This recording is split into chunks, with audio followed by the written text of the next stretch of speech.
Jeff Dawson here in Cleveland Park, DC, standing across the street from one of my favorite projects ever, Ripple. It was a fine dining restaurant that I opened with my partners, Kurt Large, Roger Marmet, and Mark Handwerger.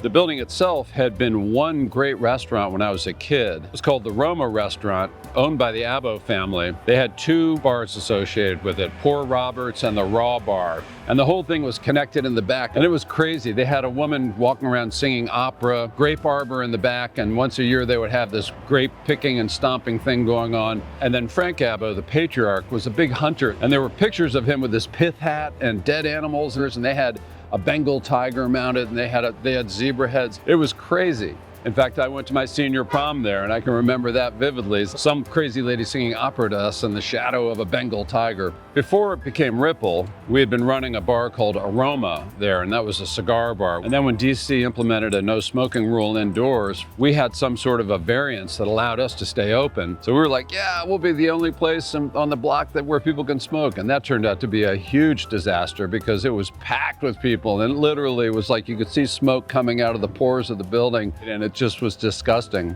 So rather than trying to fight that fight, we decided to shutter Aroma and partner with Roger to open Ripple. It was late 2010, and we had a great chef, Teddy Diggs, on board to help us with the opening menu. Roger was behind the wine list, and he was hands-on with everything. In fact, Roger and I used to stand out front in the morning, and we would clean the sidewalk. He would make me an espresso. We were like two old men having our moment before the city woke up. When we opened, it was a great little bar, had a nice run, and we had great reviews.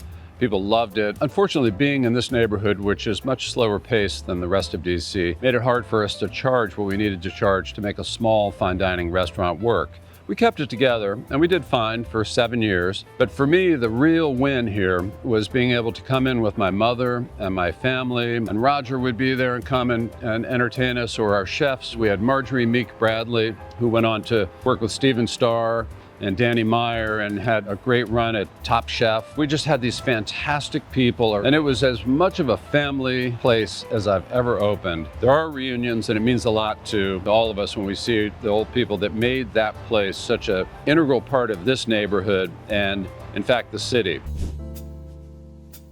I grew up on this strip, and I've seen it change so many times over the many years. We had just the area here that is now Trattoria and bars, but when we expanded, we took this spot. We loved the face of this building, and we loved our landlord. Bobby Abo, who was the owner of the Roma restaurant, would come and we would talk with him and hang out. I'd talk about a handshake deal with the landlord, and this was honestly about as close to that as you could get. And then, of course, my relationship with Roger was fantastic, and I still love him to this day. We see each other, and we have a great time together when we do. He's funny, he's smart, and he really embraced this project with his heart and soul. His wife Betsy did the decorating, and she did a fantastic job. The energy that was in here when I would come through the door never disappointed me. And I loved it, and it never hurt to come in at 4:30, 5 o'clock in the evening and taste 6 or 7 different new wines that we were going to have on the menu and let Roger tell me all about them, which I immediately forgot as I was sipping them. And he was passionate about wine. I just like it. So it was a pretty good partnership. You know, losing Ripple really hurt this neighborhood, and we've lost a bunch of other restaurants and places to hang out. Like all things in DC, you know, it sort of undulates and moves and changes, but it's sad to have a place that really was heart of the neighborhood no longer be here. So, you know, another sad end to a wonderful business, but none of them last forever. And having that in the history books is really nice for me.